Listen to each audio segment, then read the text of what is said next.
Hai hai hai hai, Assalamualaikum, selamat pagi. Hari ini kita akan belajar tentang perpajakan. Yuk kita belajar perpajakan bersama saya Ibu Kurniawati. Apa itu pajak? Pajak menurut Undang-Undang Nomor 28 Tahun 2007 mengatakan merupakan kontribusi wajib kepada negara yang terutang oleh orang pribadi atau badan yang bersifat memaksa berdasarkan undang-undang dengan tidak mendapatkan imbalan secara langsung dan digunakan untuk keperluan negara bagi sebesar-besarnya kemakmuran rakyat. Itu adalah pajak menurut undang-undang ya. Sekarang kita masuk ke ciri-ciri pajak. Ciri-ciri pajak itu ada 5. Yang pertama itu iurannya bersifat wajib kepada negara. Yang kedua, sifatnya memaksa. Yang ketiga, dipungut berdasarkan undang-undang. Jadi sifatnya adalah resmi ya. Yang berikutnya, yang keempat, tidak mendapat bala jasa walaupun kita sudah membayar pajak. Yang kelima, digunakan untuk kepentingan umum. Jadi semua pajak yang kita peroleh dikembalikan negara untuk membiayai fasilitas-fasilitas umum yang dinikmati nantinya oleh seluruh masyarakat Indonesia atau rakyat Indonesia. Selanjutnya, kita membahas dari fungsi-fungsi pajak. Kenapa kita membayar pajak? Kenapa kita diwajibkan negara untuk membayar pajak? Tentu, pasti ada fungsinya. Kenapa? Karena bersifat wajib itu pasti ada manfaatnya untuk kita masyarakat. Nah, kita lihat fungsi pajak yang pertama adalah fungsi anggaran atau budgeter, yaitu sebagai sumber dana bagi pemerintah untuk membiayai pengeluaran-pengeluaran. Kemarin kita sudah belajar tentang APBN, APBD, apa saja belanja-belanja negara yang dikeluarkan. Banyak ya, dari pengeluaran rutin, non-rutin, dan segala macam jenis-jenis pajak itu memerlukan dana. Salah satunya adalah pajak.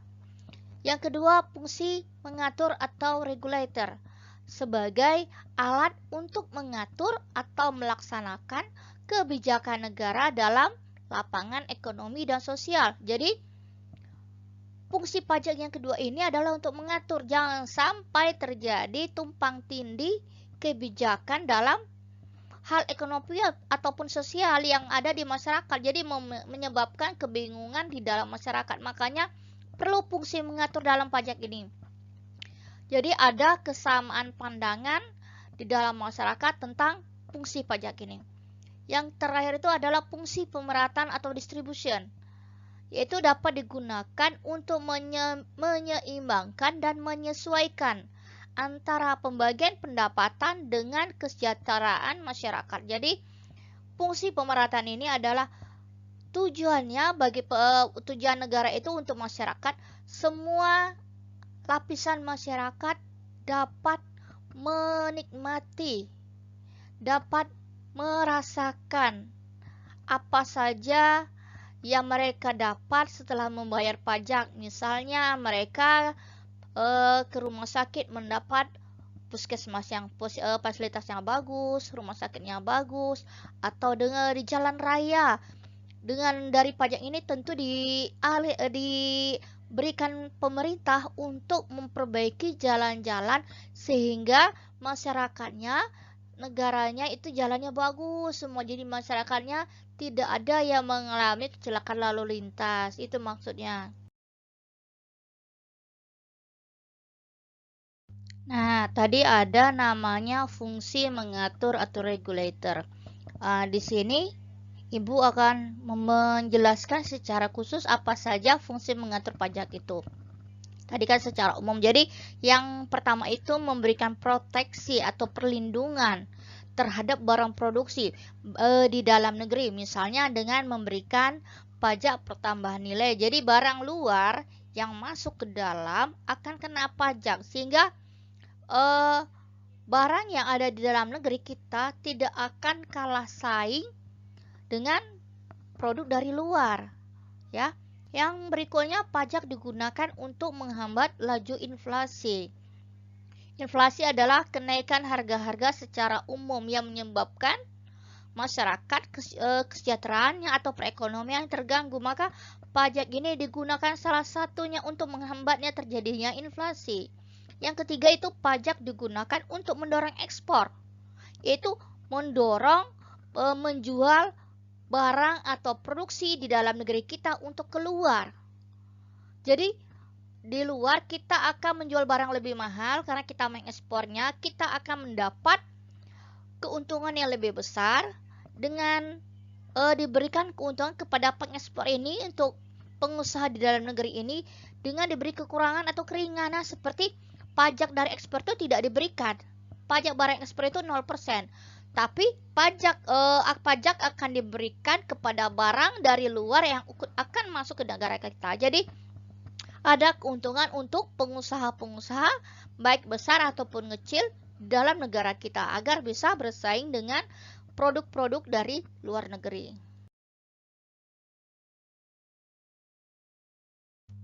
Berikutnya kita membahas tentang manfaat pajak. Karena tidak mungkin negara itu menyengsarakan masyarakat atau rakyatnya.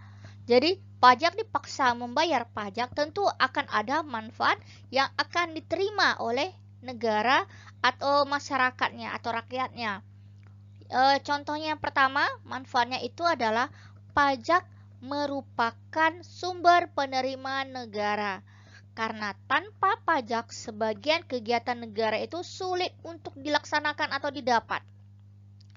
Karena penggunaan uang pajak ini mulai dari belanja pegawai, misalnya belanja pegawai itu maksudnya adalah seperti ibu, seorang guru, pegawai negeri sipil, dibayar oleh negara, di sumbernya salah satunya adalah dari pajak. Karena tanpa adanya guru, siapa yang mendidik anak bangsa? Itu salah satunya. Atau penggunaan uang pajak ini untuk pembiayaan berbagai proyek pembangunan seperti jalan, jembatan, sekolah, rumah sakit, puskesmas, kantor polisi, atau lain-lain. Kan untuk membangun jalan, jembatan itu memerlukan dana yang tidak sedikit. Makanya dari pajak inilah negara mengalokasikannya kembali yang mana nanti akan dirasakan manfaatnya oleh masyarakat atau rakyat Indonesia dari pajak ini. Yang berikutnya, uang pajak juga digunakan untuk pembiayaan dalam rangka memberikan rasa aman bagi seluruh lapisan masyarakat, mensubsidi barang-barang yang dibutuhkan masyarakat, dan juga membayar hutang negara ke luar negeri. Ini maksudnya rasa aman itu adalah masyarakat contohnya diberikan subsidi BBM. Harga Pertalite itu sebagiannya itu sudah disubsidi oleh negara sehingga harganya bisa dijangkau oleh masyarakat menengah ke bawah. Karena kalau tidak disubsidi harganya akan sangat-sangat mahal dan susah dijangkau oleh masyarakat menengah ke bawah. Ya, jadi ini langsung subsidi ini langsung dapat dirasakan oleh masyarakat. Itu dari pajak ya, biayanya, dananya. Yang berikutnya membayar hutang negara ke luar negeri. Negara kita tentu selain pajak memerlukan dana yang tidak sedikit untuk membiayai semua kegiatan negara. Salah satunya kita akan berhutang ke luar negeri. Dan dari mana negara ini akan membayar hutangnya? Tentu dari pendapatan sumber pajak ini. Sebagian akan dialokasikan untuk membayar hutang tersebut. Yang berikutnya itu contoh manfaat pajak adalah membantu UMKM. Apa itu UMKM? Adalah usaha mikro, kecil, dan menengah. Jadi ini baik dalam pembinaan dan modal sehingga penerimaan pajak itu bagi suatu negara menjadi dominan dalam menunjang jalannya roda pemerintahan dan pembiayaan pembangunan. Itu adalah macam-macam manfaat dari pajak. Jenis-jenis pajak. Jenis-jenis pajak ini dapat kita lihat dari beberapa klasifikasi atau pengelompokan. Yang sekarang ini kita lihat dulu berdasarkan cara pemungutannya itu ada dua, pajak langsung dan pajak tidak langsung. Kita bahas pajak langsung dulu.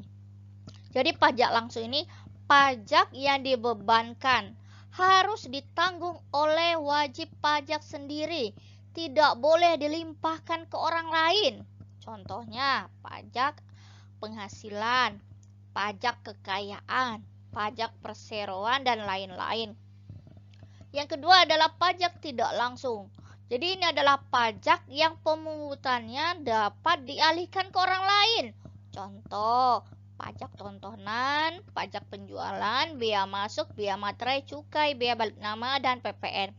Contohnya tidak langsung ini seperti ini yang gampang. Kalian tentu pernah nonton ke bioskop ya.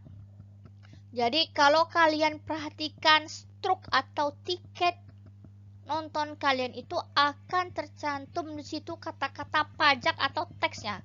Artinya harga tiket itu sudah ditambahkan dengan pajak. Pajak yang ditanggung oleh kalian para penonton. Karena nonton di gedung bioskop itu. Jadi yang harusnya yang punya bioskop membayar pajaknya ke negara itu mereka yang membayar tapi dilimpahkan kepada penonton. Atau pajak contohnya itu yang gampang, kamu makan misalnya ke KFC. Kalau kalian makan di KFC duduk di situ atau bawa pulang, coba lihat struknya. Harusnya kan KFC itu membayarkan pajak kepada negara, tapi mereka mengalihkannya kepada pembeli. Lihat struknya, ada setelah harga-harga makanan yang kalian beli itu ada di bawahnya tax atau pajak artinya. Jadi harga yang kalian bayarkan sudah ditambah dengan pajak. Itu maksudnya pajak tidak langsung. Kalian yang membayarkan untuk di mana tempat kalian makan atau kalian nonton.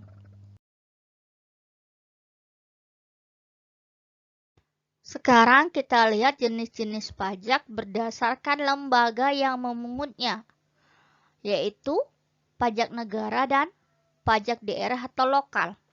Jadi pajak negara ini adalah pajak yang dipungut oleh pemerintah pusat melalui aparat negara, yaitu Direktorat Jenderal Pajak, Direktorat Jenderal Bea dan Cukai, ataupun kantor inspeksi pajak yang tersebar di seluruh Indonesia. Itu adalah lembaga-lembaga negara resmi dari pusat sifatnya. Yang kedua, pajak daerah atau lokal. Pajak yang dipungut oleh pemerintah daerah, yang kewajiban pajaknya hanya terbatas pada daerah tersebut. Misalnya kalau di Jambi ya rakyat Jambi, Jakarta ya Jakarta, tidak ada hubungannya antara Jambi sama Jakarta. Jadi peraturan yang ada di Jambi khusus untuk rakyat Jambi. Contohnya adalah pajak daerah atau lokal ini dipungut oleh pemerintah daerah tingkat 1 atau pemerintah daerah tingkat 2. Itu kota, kan kita ada provinsi, ada kota, ada kabupaten. Itu maksudnya. Sekarang kita lihat jenis-jenis pajak berdasarkan objek yang dikenakannya. Yang pertama itu pajak subjektif. Pajak yang jumlah pungutan pajaknya berdasarkan keadaan subjeknya atau orangnya. Contoh dari pajak subjektif ini adalah pajak kekayaan dan pajak penghasilan. Jadi kalau kita lihat contohnya dari pajak penghasilan, semakin besar penghasilan seseorang, maka akan semakin besar pajak yang akan dia bayarkan kepada negara.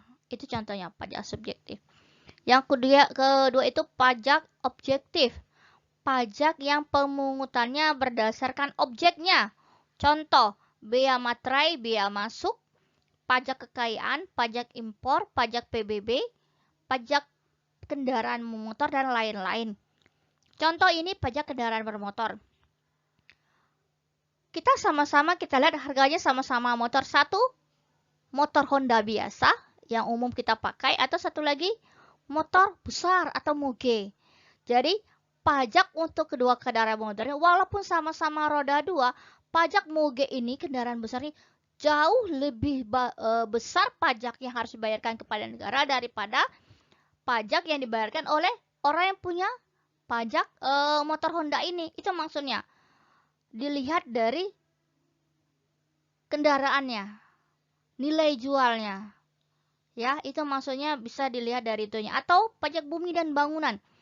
Semakin mewah rumah yang dia punya dibandingkan orang rumahnya sederhana, pajak yang rumah mewah akan lebih besar dia bayarkan ke negara daripada rumahnya yang kecil. Itu maksudnya berdasarkan objeknya.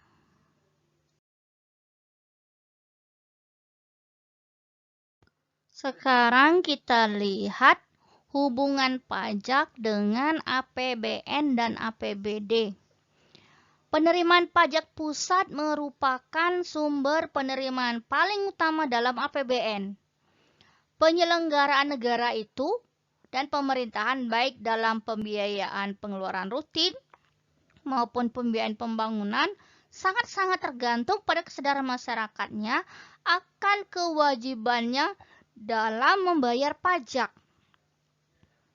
Yang berikutnya, selain pajak pusat, juga terdapat pajak daerah seperti pajak kendaraan bermotor, pajak pembangunan, pajak hotel dan restoran, pajak bumi dan bangunan atau PBB, biaya perolehan hak atas tanah dan atau bangunan, pajak daerah dan retribusi daerah merupakan sumber-sumber penerimaan pendapatan dalam APBD. Nah, ini ya hubungannya pajak dengan APBN dan APBD. Hubungan pajak dengan APBN dan APBD yang lain, hasil pajak yang didapatkan ini dialokasikan, maksudnya digunakan untuk pertama pembangunan infrastruktur seperti perhubungan, pemukiman, irigasi, energi, dan lain-lain. Yang kedua, meringankan beban dan mensejahterakan rakyat seperti layanan pendidikan, penanggulangan kemiskinan, layanan kesehatan, ketahanan pangan, dan subsidi. Yang ketiga, mewujudkan suasana aman dan tentram dan kepastian hukum bagi kehidupan rakyat dan dunia usaha, meliputi ketahanan negara, keamanan, dan ketertiban. Perbedaan pajak dengan pungutan resmi lainnya. Jadi ada perbedaan pajak ya dengan pungutan resmi lainnya. Yang pertama, pajak ada unsur paksaan. Sedangkan pungutan resmi lainnya tidak ada unsur paksaan. Yang kedua, pajak tidak mendapatkan imbalan secara langsung. Sedangkan pungutan resmi lainnya mendapatkan imbalan secara langsung. Yang ketiga, pajak untuk seluruh rakyat Indonesia. Sedangkan pungutan resminya hanya untuk kalangan tertentu. Jadi, ini adalah perbedaan pajak dengan pungutan resmi lainnya. Azas-azas pemungutan pajak. Yang pertama, azas finansial. Pada azas ini, pemungutan pajak haruslah disesuaikan dengan pendapatannya, omsetnya, ataupun penghasilan dari wajib pajaknya itu sendiri. Yang kedua, azas ekonomis.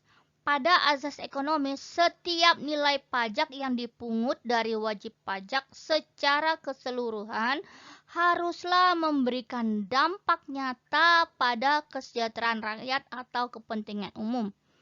Yang ketiga, azas yuridis. Untuk azas yuridis ini atau azas hukum ini, pemungutan haruslah diatur secara sah, secara legalitas dan ketentuan hukum. Azas pemungutan pajak yang selanjutnya adalah azas umum. Sesuai namanya, pemungutan pajak harus didasarkan pada keadilan umum, bukan individu. Hal ini berarti pemungutan sekaligus penggunaan pajak harus dilakukan dari dan untuk masyarakat atau rakyat Indonesia. Yang berikutnya, azas kebangsaan. Pada azas ini patut dipahami bahwa setiap orang yang lahir di Indonesia serta tinggal di negara ini wajib membayar pajak sesuai dengan aturan yang berlaku. Jadi, mau dia warga negara Indonesia maupun dia warga negara asing, kalau dia tinggal di negara ini, dia harus mengikuti peraturan pajak yang ada di negara kita. Azas pemungutan pajak yang berikutnya adalah azas sumber. Azas ini menjelaskan bagaimana pemungutan pajak hanya dikenakan pada wajib pajak yang sumber penghasilannya berasal dari Indonesia atau yang sesuai dengan tempat tinggalnya. Yang terakhir, azas wilayah. Pada azas wilayah ini, pemungutan pajak diklasifikasikan berdasarkan keberadaan wajib pajaknya. Bila dia tinggal di luar negeri, maka pemerintah Indonesia tidak bisa melakukan pemungutan pajak kepadanya.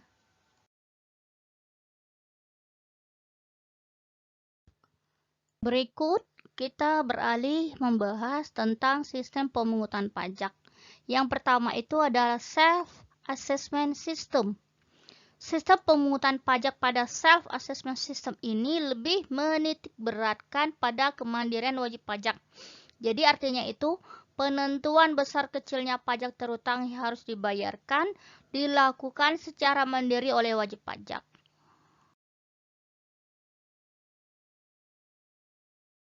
Berikutnya, sistem pemungutan pajak yang kedua, Official Assessment System. Berbeda dengan Self-Assessment System, sistem ini lebih menitikberatkan kepada petugas institusinya yang memungut pajak untuk menentukan besar kecilnya pajak yang harus disetorkan oleh wajib pajak. Yang terakhir, sistem pemungutan pajak Withholding Assessment System. Pada sistem ini, pihak ketiga adalah pihak yang paling aktif dan memiliki wewenang untuk menentukan besar kecilnya penyetoran pajak terutang oleh wajib pajak. Para pihak ketiga ini biasanya adalah para bendahara atau divisi perpajakan perusahaan yang memotong penghasilan karyawan untuk pembayaran pajak secara rutin setiap bulannya. Sekian dulu pembelajaran kita hari ini tentang pajak. Seperti biasa, jangan lupa like dan subscribe channel Ibu di Kurniawati 2790. Akhir kata Ibu ucapkan Assalamualaikum warahmatullahi wabarakatuh. Sampai bertemu di pertemuan berikutnya.